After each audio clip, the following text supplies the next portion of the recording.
Ma'am मैं इसके लिए कहना चाहूंगा, पुराने हमारे अगर बैकवर्ड्स हिस्ट्री के अंदर जाएं तो वहां पे हमेशा हम पुरुषों को ऐसे वीरों की तरह, राजाओं को ऐसे वीरों की तरह शिवलरी दिखाते हैं। दिखाया गया है कि इतनी शिवलरी होती है उनके अंदर कि वो कभी भी अपने आप को डाउनग्रेड नहीं दिखा सकते।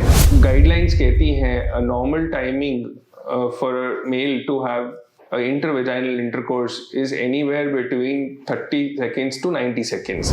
जो बच्चों को या जो पुरुषों को बहुत ज़्यादा मास्टरबेशन की आदत होती है, they are not able to attain उस तरह की satisfaction when they are with their partner. हम जो हमारी बुक्स कहती हैं वो कहती हैं कि किसी को अगर इरेक्टाइल डिस्फंक्शन मेल के अंदर आ रहा है, this is a first sign of cardiovascular disease.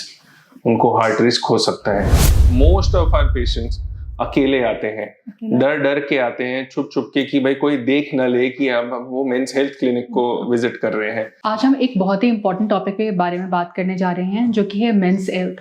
अगर हम बात करें तो ये बहुत ही ज़्यादा इग्नोर्ड है, और इसके बारे में बात करने के लिए हमारे पास रिनाउंड यूरोलॉजिस्ट डॉक्टर नमन है। Hello sir. Hello ma'am. Hello sir, welcome to our show. मेरा सबसे पहला क्वेश्चन तो सर आपसे ये रहेगा, बेसिकली अगर हम बात करें मेंस हेल्थ के बारे में, why is it so ignored? अगर हम देखें सोसाइटी में वुमेन हेल्थ के बारे में, अगर हम यूट्यूब में सर्च करें, देयर लॉट ऑफ इन्फॉर्मेशन उनकी प्रेगनेंसी के बारे में डिटेल्स में रहता है कि first month, second month, third month में क्या करना चाहिए। मेंस हेल्थ पे अगर हम आए तो बहुत कम information even on social media हमको मिलती है। हम बिल्कुल ठीक बोल रहे हैं आप। जो आज हम टॉपिक जिस बारे में बात कर रहे हैं मेंस हेल्थ, उसके अंदर इतनी ज्यादा टैबू है हमारी इंडियन सोसाइटी के अंदर that it is rarely raised in the public.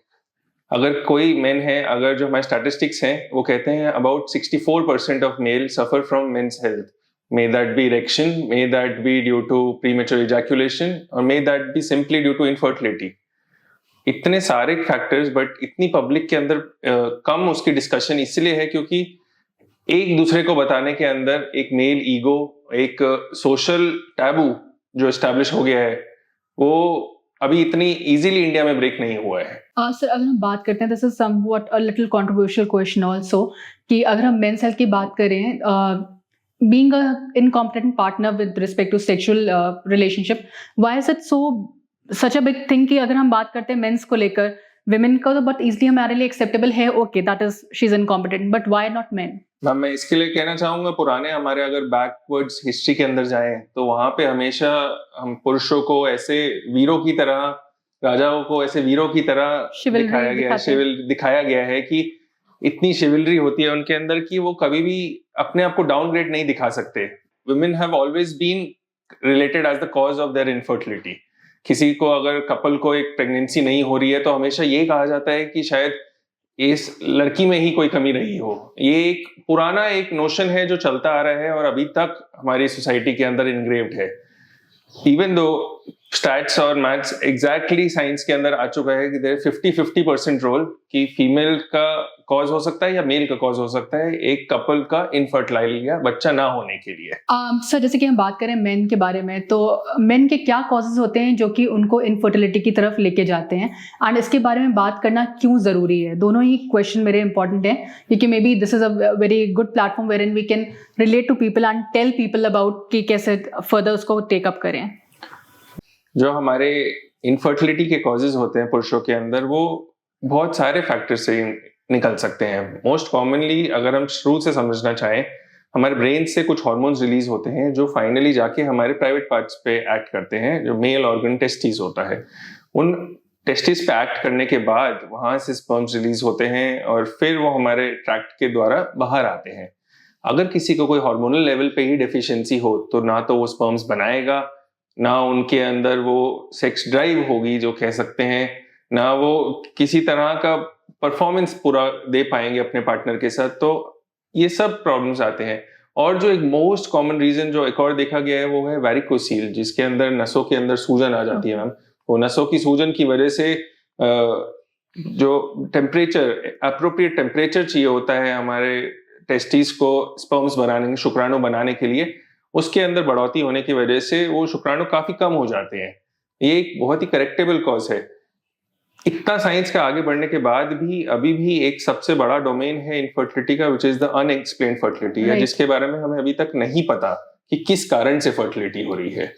ये सब कुछ कारण है। प्लस इसके अलावा आजकल हमारी सोसाइटी के अंदर खान पान और जो एडिक्शंस की हैबिट्स जो आ गई हैं वो भी डेफिनेटली एक रोल प्ले करती हैं, जिस वजह से हम लोग Just for the information, sir, like for men, even for women also, क्या alcohol or smoking can reduce their fertility chances? Definitely ma'am, definitely. तो इसके अंदर जो कहें कि अल्कोहल कंजम्पशन हमारे सोसाइटी के अंदर उतना ज्यादा नहीं है जितना अगर हम बाहर से कंपेयर करें।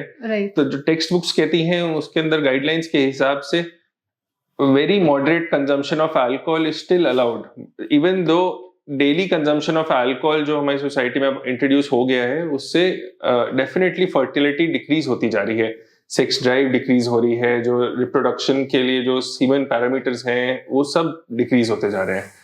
Having said that, smoking in itself is very detrimental। आजकल तो पॉल्यूशन ही इतना है कि मतलब वो कहते हैं कि स्मोक कर रहे हैं आप बिना स्मोक करे करें, और जो ऊपर से स्मोक करते हैं आजकल इंट्रोडक्शन ऑफ हुक्कास एंड वेप्स, ये सब जो चीजें आ गई हैं, these are very very detrimental। अगर आपने लगभग 1 सिगरेट भी पर डे स्मोक किया तो उससे हमारे सीमन पैरामीटर्स सिग्निफिकेंटली डिक्रीज हो जाते हैं in age young male age even in the 20s। Okay, this was regarding cigarette and alcohols। अगर सर हम बात करते हैं, बिकॉज अगर हम बात करते हैं वुमेन इनफर्टिलिटी की, तो मोस्ट ऑफ द टाइम हम देखते हैं वुमेन के साथ उनके मदर इन लॉज, हस्बैंड सब आते हैं when they visit a doctor and if the woman is infertile. So अगर इसी रेशियो में देखा जाए तो मेन के केस में क्या होता है? You being a doctor, you are a better जज, तो मेन दे बहुत अच्छा पॉइंट रेज किया है। I think I have been in this profession for the last 5 years और मैं देख रहा हूँ कि मोस्ट ऑफ आवर पेशेंट्स अकेले आते हैं, डर के आते हैं, छुप के, कि भाई कोई देख ना ले कि हम वो मेंस हेल्थ क्लिनिक को विजिट कर रहे हैं। इतना ज्यादा उनका टैबू रहता है, इतना ज्यादा डर रहता है कि अगर उन्हें पब्लिक के अंदर पता चल गया, उनके कलीग्स को पता चल गया, उनकी फैमिली में पता चल गया कि वो किस मुंह से बताएंगे। कल ही का एक पेशेंट आया हमारे पास, जो पेशेंट कहता, even though he is very young, 32 year old, और वो कहते कि वो अपने फादर को ये चीज नहीं बता सकते कि उनकी इनफर्टिलिटी हो रही है, कि उनके फादर उनको इतना नीचा ऐसा देखेंगे कि क्या तुझमें क्या कमी रही, खाना पीना अच्छा है, एडिक्शंस भी नहीं है, फिर भी पर this taboo has to be. इसका खाने पीने से कोई रिलेशन नहीं है। I don't think so. इसका इवन दो देखिए फास्ट फूड हमारे डाइट में नहीं है, बट अगर हम लोग हेल्दी एक बैलेंस डाइट रखें तो डेफिनेटली हमारा खाना जो है अफेक्ट करेगा quality. Testosterone naturally increase testosterone करने के लिए हमें नेचुरल फूड्स खाने चाहिए, फ्रूटी वेजिटेबल्स खाने चाहिए, ग्रीन लीफी वेजिटेबल्स खाने चाहिए, और फ्रेश फूड खाना चाहिए रादर देन ये जो प्रोसेस्ड और कैंड फूड अब इंट्रोड्यूस होने लगा फास्ट फूड, इसकी जगह में फ्रेश फूड खाना चाहिए। Nowadays people are sitting in office and they're just ordering, वो प्रोसेस्ड फूड ही होते हैं मोस्टली। हाँ मामी, जो 10 minute डिलीवरी है कंसेप्ट है, नाचोस वगैरह हो गए सब, ये तो लोग इस पे ही जी रहे हैं मोस्टली। डेफिनेटली, और जितना सोडा का इंट्रोडक्शन हो गया है हमारी सोसाइटी के अंदर, इस सब से एक और बहुत बड़ा फैक्टर इंट्रोड्यूस होता है विच इज ओबेसिटी।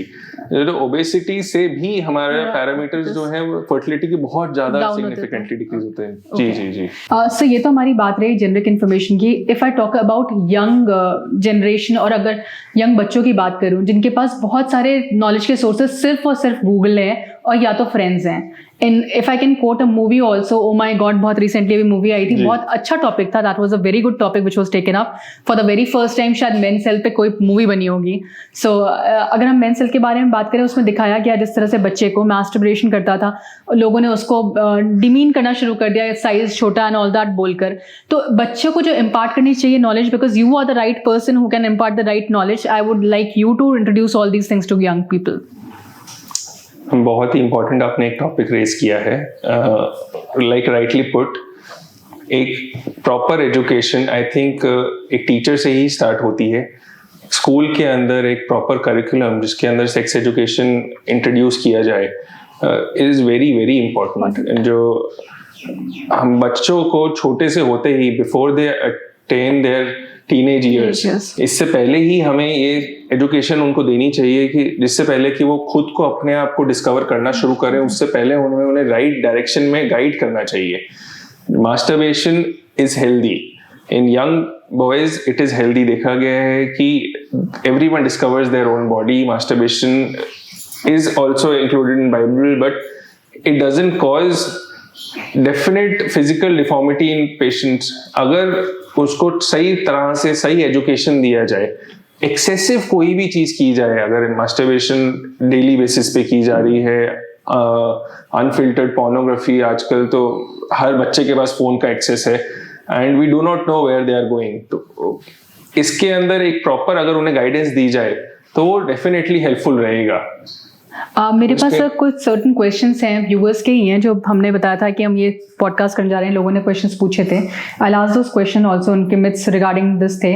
तो पहला क्वेश्चन तो ये था कि मास्टरबेशन कॉजेज इनफर्टिलिटी, क्या ऐसा होता है सर? नहीं, तो मैंने जैसे इंट्रोडक्शन में भी बताया कि masturbation is a healthy habit, it is how a young boy discovers himself. It will not cause infertility in true sense, but हाँ वो कुछ ऐसे फिजिकल उनके अंदर डिपेंडेंसीज क्रिएट कर देगा जिसकी वजह से they will not like to get intimate with their partners. तो हाँ उस तरह इनफर्टिलिटी, हाँ, बट लिटरल सेंस में नहीं। Masturbation doesn't cause infertility. Mental illness की तरफ भी बच्चे को ले जाता है? फिर वही, अगर कोई भी चीज को अगर हम बहुत रिपीटेडली और अनकंट्रोल्ड मैनर में करें, कंपल्सिव तरीके से करें, तो हाँ वो मेंटल इलनेस की तरह, वो ऑब्सेसिव कंपल्सिव डिसऑर्डर के तौर के अंदर वो आएगा। परंतु अगर उसको हेल्दी तरीके से किया जाए तो वो मेंटल डिसऑर्डर के अंदर नहीं पेश होगा। पर ये क्या हेल्दी की डेफिनेशन है, ये कहीं एस्टैब्लिश नहीं है। What is healthy is that is not causing you any kind of addiction to it. Okay. Masturbation can replace having sex with the partner. ऐसा भी कोई issues आ सकते हैं बच्चों में? हाँ, जो बच्चों को या जो पुरुषों को बहुत ज्यादा मास्टरबेशन की आदत होती है, they are not able to attain उस तरह की satisfaction when they are with their partners. Okay. क्योंकि उनको एक different kind of hormones की और brain chemicals की आदत पड़ जाती है which are not released in the natural act. उसके लिए उनको फिर हम लोग को दोबारा से साइकोथेरेपी देके और पूरा काउंसलिंग सेशन करके उनको उस लेवल पे पहुंचाना पड़ता है जहाँ पे they start enjoying their sexual activity more than their masturbation. Okay. कई बार हम बोलते हैं कि दिस लीड्स टू लाइक लोग पतले हो जाते हैं एंड दैट उनकी हेल्थ पे इफेक्ट पड़ता है। पूरा ही मिथ है, इसकी वजह से कोई कभी भी पतला हुआ हो ऐसा तो हम लोगों ने इस तरह की भी मिथ्स हमको सुनने में आए और क्वेश्चंस लोगों ने रेज किए। दैट इज व्हाई नहीं, मास्टरबेशन से कोई भी वेट लॉस या कोई भी ऐसा कोई फैक्टर नहीं होता है और उसको उस तरह प्रमोट भी बिल्कुल नहीं करना चाहिए। Sir, according to you what is the right age for a boy to get this knowledge? Exactly क्या एज होती है जब हमको बच्चे को समझाना चाहिए कि how he should go for a sex and कितना सेफ सेक्स उसके लिए इम्पोर्टेंट है? मैम, यही चीज जो अगर हम लोग को जो मिडिल स्कूल के अंदर बच्चे एंटर करते हैं विच इज 6th ग्रेड, तो 6th ग्रेड से ही हम लोग को एक कॉमन एक एटलीस्ट बेसिक नॉलेज इम्पार्ट करनी चाहिए। What are the private parts, how to know about private parts and what are the feelings that can be associated with it. Because अगर उनको सही डायरेक्शन में नहीं गाइड किया जाएगा तो वो डेफिनेटली एक अनहेल्दी हैबिट के अंदर कल्मिनेट होगा। वो अनहेल्दी हैबिट आगे चल के बहुत ज्यादा एक पर्सन की लाइफ को अफेक्ट कर सकता है। उसके अंदर वो सोशल फैक्टर्स इंक्लूड हो सकते हैं, जैसे पहले हमने डिस्कस किया ऑब्सेसिव कंपल्सिव डिसऑर्डर्स इंक्लूड हो सकते हैं मास्टरबेशन। उनकी आगे चल के फ्यूचर के अंदर रिलेशनशिप के अंदर बहुत सीवियर इफेक्ट हो सकता है। रिलेशनशिप के साथ साथ अगर वो अपने पार्टनर को उसको एंजॉय नहीं कर पा रहे हैं तो फिर उसके अंदर वो इनफर्टिलिटी कॉजेज और आगे जो हमें लाइफ स्पैन अपना कंटिन्यू करने के लिए बच्चे चाहिए वो सब भी इफेक्ट होते हैं। इफेक्ट होता है ऐसा? जी, अगर एक्सेसिव मास्टरबेशन और अगर सही नॉलेज इम्पार्ट नहीं की जाए तो उनके अंदर जैसे कि मैंने राइट एज की भी बात करी, आपने बोला कि एक सर्टेन 6th ग्रेड ऑनवर्ड्स दे देना चाहिए हमें। विद रिस्पेक्ट टू बॉयज बात करते हैं, हम गुड टच बैड टच हमेशा एसोसिएट कर देते हैं ज्यादा विमेन से सिखाने के लिए। So how important it is for a very young boy to learn this? Definitely ma'am, I think एक हाथ से कभी ताली नहीं बजती है। गर्ल्स को सिखाते हैं उसी तरह बॉयज को भी बताना चाहिए कि what is good touch, what is bad touch. So somewhere around at the age of 5-6 सिखा देना चाहिए बच्चे को? बिल्कुल बिल्कुल, जो बेसिक एक पेरेंट्स को जो अपने लेवल पे बताना चाहिए कि भाई क्या प्राइवेट पार्ट्स होते हैं, किसको कैसे टच नहीं करना है और कैसे क्लीननेस रखना है, हाइजीन रखना है। वो सब कुछ एक बेसिक नॉलेज हमें डेफिनेटली एक at a very young age बच्चों को इनकॉर्पोरेट करना चाहिए। This is about people who are very learned या बहुत ज़्यादा लोग ओपन माइंड रखते हैं तो वो लोग तो सिखा देते हैं, बट अगर मैं जनरल पब्लिक की बात करूं तो वो बच्चे में लड़के में इंट्रोड्यूस ना करके लड़कियों में इंट्रोड्यूस ज़्यादा करते हैं गुड टच बैड टच को। नहीं मैम, मेरे ख्याल से आई थिंक एजुकेटेड सोसाइटी के अंदर भी अभी एक लैक है, जो एक डेफिशिएंसी है जो हमें मीट करनी है। It is with their own experiences कि जो बॉयज होते हैं वो अपने आप सीखते हैं, अपने फ्रेंड्स के कलीग से डिस्कस करते हैं और फिर पता चलता है उनको कि हाँ ये सही है ये गलत है। और किसी को अगर कोई गलत कंपनी में हो या गलत नॉलेज मिल जाए तो फिर वो हैबिट्स भी ले लेते हैं। एक स्ट्रक्चर्ड प्रोग्राम और एक स्पेशलाइज्ड प्रोफेशनल हेल्प एक आई थिंक स्कूल के अंदर भी इंट्रोड्यूस किए जा सकते हैं। किसी पेरेंट्स को या किसी टीचर ने कभी भी अगर कोई क्वेरी रेज की हो उस केस में तो डेफिनेटली एक प्रोफेशनल हेल्प उनको अर्ली स्टेज पे ही सीख करनी चाहिए to prevent future problems. Sir अभी आपने बात करी मेल हाइजीन के बारे में जी। तो फीमेल हाइजीन तो हम बहुत सुनते रहते हैं and it is very prevalent also, हमेशा हम सिखाते रहते हैं how to should a female keep herself during her periods time and all that. बिल्कुल। अगर मेल हाइजीन की बात करें तो मेल हाइजीन किस रिस्पेक्ट में हम बात कर रहे हैं, ये हमारे व्यूअर्स के लिए जानना बहुत इंपॉर्टेंट है। हम मेल हाइजीन के अंदर सबसे इम्पोर्टेंट बात आप ये समझिए कि जो पीनस है, जो हमारा मेल ऑर्गन है, that is both a urinary organ and a genital organ, like जो सेक्सुअल ऑर्गन जिसको बोलते हैं। तो हम जब भी यूरिनेट करने जाते हैं उसके बाद एक बहुत ही अनक्लीन हैबिट हमें है कि we just urinate and we don't even wash our hands and come out. एक बहुत बेसिक से बेसिक चीज की यूरिनेट करने के बाद आप अपने ग्लैंड्स को भी क्लीन करें, हैंड्स को वॉश करें और हर बार उसको कलनेट करें। ये एक बहुत ही बेसिक चीज है जो हमें रखनी है। बाकी उसके बाद जो स्क्रॉटल पार्ट्स होते हैं, जो प्राइवेट पार्ट्स होते हैं, उसके अंदर कैसे आपको क्लीननेस मेंटेन करके रखनी है, रोज शावर करना है, जो हेयर्स है उनको ट्रिम करके रखना है। बिकॉज क्या रहता है कि उसके अंदर फिर फंगल इन्फेक्शन बहुत कॉमनली देखा जाता है। वो फंगल इन्फेक्शन अगर बॉडी के अंदर एंटर कर जाता है तो उससे फिर आगे यूरिनरी सेक्सुअल फिर प्रॉब्लम्स बहुत सारी उनके अंदर and that can also lead to infertility problems later on. जी बिल्कुल। तो जो फंगल इन्फेक्शन है अगर वो आपके टेस्टिस तक पहुंच गया या उनके रेफरेंस तक पहुंच गया, इवन दो डायरेक्टली कभी भी कम ही देखा गया है, परंतु स्किन से स्प्रेड होके वो इचिंग कर करके अगर वो किसी और रूट से जो स्पेशली लंग्स से अगर आपके प्राइवेट पार्ट्स में पहुंच गया तो वो डेफिनेटली आगे चल के आपको इन्फर्टिलिटी कॉज कर सकता है। यस।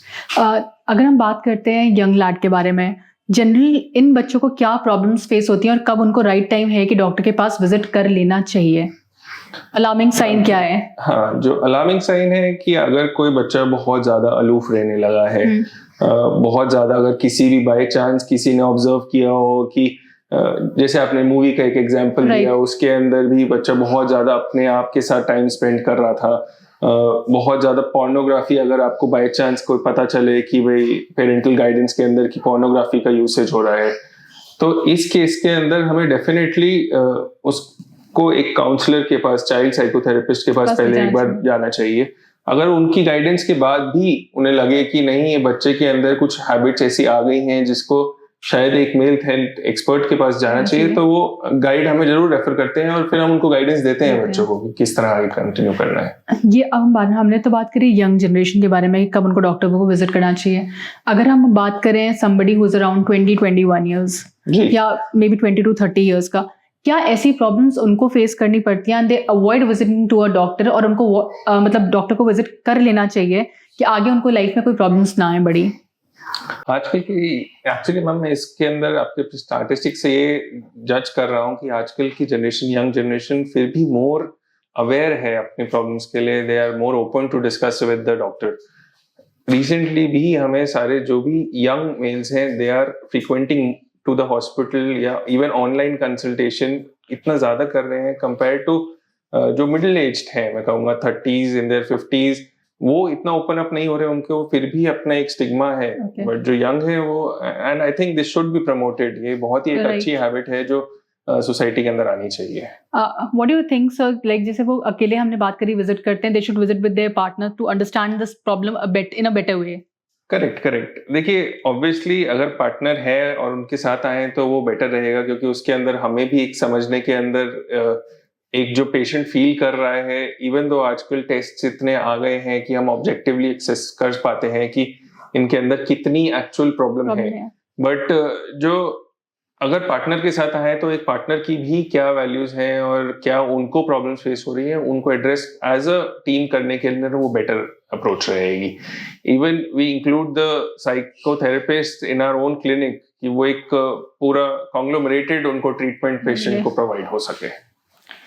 सर ये तो हमने बात करी थी कि मिडिल एज के बारे में. अगर हम जनरल पब्लिक को एड्रेस करते हुए बात करें कि what are the basic problems a men face during their life span या लाइफ टाइम में, और वो अलार्मिंग साइंस क्या हैं जब उनको डॉक्टर को विजिट करना it becomes a mandatory thing, और उससे पहले उनको इनफैक्ट विजिट कर लेना चाहिए so that you can save certain people from the illness. हम जो हमारी बुक्स कहती हैं वो कहती हैं कि किसी को अगर इरेक्टाइल डिस्फंक्शन मेल के अंदर आ रहा है, this is a first sign of cardiovascular disease. उनको हार्ट रिस्क हो सकता है. मैं ये नहीं कहूँगा कि ये डायरेक्टली कोरिलेटेड है, परंतु अगर किसी को आ रहे हैं specially in the 50s 55 of their edges, तो उनको इवैल्यूएट करा लेना चाहिए. उनकी लाइफ के लिए, सेक्सुअल लाइफ के लिए और रिलेशनशिप के लिए, पर may be it is also a sign of something grave. तो डेफिनेटली एक इवैल्यूएशन से ही हमको पता चल पाता है कि कहाँ. हैविंग सेड दैट, इससे ही खाली हमारा ट्रीटमेंट नहीं रुकता है. हमारे पास मेडिकेशंस है, हमारे पास थेरेपीज हैं, हमारे पास इवन सर्जिकल ऑप्शंस आजकल आ चुके हैं जिसकी वजह से हम लोग उनको ट्रीट कर सकते हैं, एक्चुअली आगे डिजीज को प्रोग्रेस होने से बचा सकते हैं. एक ही इरेक्टाइल डिसफंक्शन हुआ. सेकंड प्रॉब्लम जो बहुत कॉमनली देखी गई है वो है प्रीमेच्योर इजैकुलेशन. जैसा कि हमने पहले भी डिस्कस किया, premature ejaculation can be due to structural causes, can be due to psychological causes. तो जो साइकोलॉजिकल कॉजेज जो मोस्ट कॉमनली देखा जाता है उसके अंदर psychotherapy really does wonder patient को समझने के लिए. It does. हाँ, डेफिनेटली, क्योंकि एक मेंटल ब्लॉक जो पेशेंट्स के अंदर डेवलप हो जाता है उसके अंदर हम डेफिनेटली हेल्प कर पाते हैं. ऑब्वियसली फिर एक ग्रेजुअल ट्रीटमेंट रहता है. तो लोगों को बड़ा इनोवेशन होता है कि साइकोलॉजिकल ट्रीटमेंट ले रहे हैं. हाँ बिल्कुल, ये वही मैं बताना चाहूंगा. मेंटल ब्लॉक की वाली जो बात है वो बहुत ज्यादा ही हमारे सोसाइटी के अंदर अराइज हो चुकी है कि मैं पागल हूँ, जो मतलब जो एक टैबू है वो तो पेशेंट को एग्री ही नहीं हो पाता है कि आप मेरे को बात कैसे बोल रहे हैं कि ये मेरा मेंटल ब्लॉक है, शायद कुछ और कमी हो. तो उनको हम समझाने की कोशिश करते हैं, बट हाँ इसके साथ साथ स्ट्रक्चरल कॉजेज भी मिलते हैं, जैसे कि एक टाइट फाइमोसिस हो गया जिसकी वजह से उनके अंदर प्रीमेच्योर इजैकुलेशन हो सकती है. Can stress also be one of the causes sir of erectile dysfunction? Yes ma'am, but premature उसके लिए बहुत ज्यादा नहीं होता है. विद एज डेफिनेटली योर टाइमिंग्स डिक्रीज. जो गाइडलाइंस कहती हैं normal timing for male to have intervaginal intercourse is anywhere between 30 seconds to 90 seconds. इससे ज्यादा बहुत ज्यादा हमें टाइमिंग्स की नहीं जरूरत होती है, परंतु वो एक अनएक्सपेक्टेड जो मतलब कहेंगे अनरियलिस्टिक एक्सपेक्टेशंस है पेशेंट की, उसके कारण हम लोग ये प्रॉब्लम इतना ज्यादा फेस करते हैं कि इवन दो सब कुछ नॉर्मल होते होते भी पेशेंट कभी कभी समझते हैं कि हाँ शायद एबनॉर्मल हूँ मैं. करेक्ट. और कौन सी प्रॉब्लम्स हैं जिनको हमें एड्रेस कर लेना चाहिए sir timely, that can lead to very अगर बात करें अलार्मिंग डिजीजेस आल्सो? बाकी और उसके अंदर जो मेल हेल्थ के अंदर प्रॉब्लम्स आती हैं जैसे कि प्रोस्टेटाइटिस हो गया और यूरिनरी स्ट्रिक्चर्स हो गए. किसी को यूरिन पास करने के अंदर अगर डिफिकल्टी स्टार्ट हो रही है, वो अगर शुरुआत के अंदर ही आए तो we can treat them with a minimal treatment जिसके अंदर बॉडी के अंदर कोई कट ना आए, शायद एंडोस्कोपिकली ही हम ट्रीट कर पाए. पर somehow these people keep waiting. Fungal infection की जो हमने बात करी, वो फंगल इन्फेक्शन अगर यूरेथ्रा में चला जाता है तो भी एक डिजीज कॉज करता है BXO करके, मेलानाइटिस एरोटिका ऑब्लिटरेंस, जो इतना ज्यादा उनके यूरेथ्रा को यूरिन के रास्ते को खराब कर देता है कि वो यूरिन भी नॉर्मली पास नहीं कर पाते हैं. ये हो गया. इसके साथ साथ प्रोस्टेट एक मेल ऑर्गन है जो हमारे रास्ते के अंदर है. अगर उसके अंदर इन्फेक्शन हो, इन्फ्लेमेशन हो, वो बहुत एक डिस्टर्बिंग कंटिन्यूअस पेन के जैसे, सीवियर बर्निंग के जैसे पेशेंट को यूरिनेशन के अंदर आता है. तो उसके अंदर भी उनको ट्रीटमेंट अगर वो टाइमली ले लें तो बेटर है. आगे चल के वो एक क्रॉनिक पेल्विक पेन सिंड्रोम की तरफ चला गया तो उसका ट्रीटमेंट कर पाना फिर थोड़ा डिफिकल्ट हो जाता है। जैसे कि हम ओल्ड एज में एसोसिएट करते हैं जनरली विमेन को यूरिनरी इनकॉन्टिनेंस के साथ, क्या मेल में भी ये प्रॉब्लम आती है एज के साथ? देखिए मैम, वो प्रॉब्लम्स तो जो एक सिस्टमिक लेवल पे फीमेल्स के साथ है वो मेल्स के साथ भी हो सकती है। जो डायबिटीज है, जो हमारी डायबिटिक सिस्टोपैथी अगर हो जाती है पेशेंट्स को, तो उस केस के अंदर तो डेफिनेटली उनका यूरिन करने के अंदर डिफिकल्टी आएगी। किसी को अगर कोई इंजरी हो गई, नर्व्स डैमेज हो गई, तो डेफिनेटली उनके अंदर वो प्रॉब्लम नहीं कर पाएंगे। हम यहाँ पे बात करना चाह रहे हैं वो करेक्टेबल कॉजेज की, जो इनिशियल लेवल पे ही अगर ट्रीट करने चले, जैसे कि जो हमने बात की यूरेथ्रल स्ट्रक्चर डिजीज की, तो वो ट्रीट किया जा सकता है। Thank you so much sir, आपने आज इतनी ढेर सारी इन्फॉर्मेशन हमें पास ऑन करी and which was very much required for the society. अगर हम बात करते हैं men's health is an ignored part which we will take up again, and इनके बारे में हम इन डेप्थ बात करेंगे डिजीजेस के बारे में आने वाले नेक्स्ट पॉडकास्ट में। Thank you so much sir. Thank you.